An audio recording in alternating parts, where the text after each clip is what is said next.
ഒത്തുചേരലിന്റെ അപൂർവതയ്ക്ക് വേദിയായി നിയമസഭ. പെയ്തിറങ്ങുന്ന ഓർമ്മകൾ എന്ന പേരിൽ മുൻ നിയമസഭാ സാമാജികരുടെ സ്നേഹസംഗമം സംഘടിപ്പിച്ചു.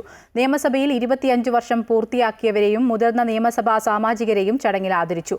നിയമസഭാ പുസ്തക പ്രകാശന സമ്മേളനം മുഖ്യമന്ത്രി പിണറായി വിജയൻ ഉദ്ഘാടനം ചെയ്തു. വർഷങ്ങളായി ജീവിതത്തിന്റെ ഭാഗമായിരുന്ന നിയമസഭയിൽ അതേ ഓർമ്മകളോടെ അവരെത്തി. പരസ്പരം ചോദ്യങ്ങളുയർത്തി വാദപ്രതിവാദങ്ങൾ നടത്തി കലുഷിതമായിരുന്ന സ്ഥലത്ത് പെയ്തിറങ്ങുന്ന ഓർമ്മകൾ അവർ പങ്കുവച്ചു.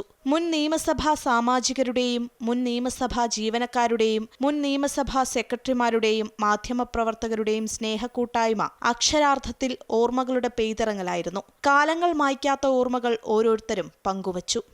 മുഖ്യമന്ത്രി നിയമസഭയിലേക്ക് നടന്നു വന്നു എന്നുള്ള പെയ്തിറങ്ങുന്ന ഓർമ്മ എന്നുള്ളത് കൊണ്ട് ഞാൻ പറഞ്ഞെന്ന് മാത്രമല്ല. പഴമയ്ക്കൊപ്പം പുതുമ കൂടി ചേർന്നതോടെ പ്രതിഷേധങ്ങളുടെ നിയമസഭ പുഞ്ചിരിയുടെ ഇടമായി. ഒപ്പം ഭരണഘടനാ നിർമ്മാണ സഭാ ചർച്ചകളുടെ മലയാള പരിഭാഷയുടെ 1-ാം വാല്യത്തിന്റെ പ്രകാശനം മുഖ്യമന്ത്രി പിണറായി വിജയൻ നിർവഹിച്ചു.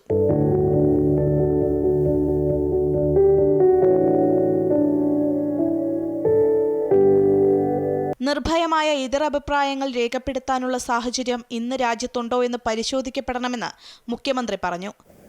നിർഭയമായ എതിരഭിപ്രായങ്ങൾ രേഖപ്പെടുത്താൻ കഴിയുന്ന സാഹചര്യം ഈ രാജ്യത്തുണ്ടോ എന്നത് പരിശോധിക്കപ്പെടേണ്ടത് തന്നെയാണ്. വൈദേശികമായതുകൊണ്ട് ഇംഗ്ലീഷ് പാടില്ല എന്ന് അധികാരസ്ഥാനത്തുള്ളവർ തന്നെ പറയുന്ന കാലമാണല്ലോ ഇത്. വൈദേശികം എന്ന മുദ്രകുത്തി എല്ലാറ്റിനെയും തള്ളുന്ന ഒരു നിലപാട് ഭരണഘടനാ നിർമ്മാതാക്കൾ സ്വീകരിച്ചിരുന്നെങ്കിൽ ഈ ഭരണഘടനയെ ഉണ്ടാകുമായിരുന്നില്ല.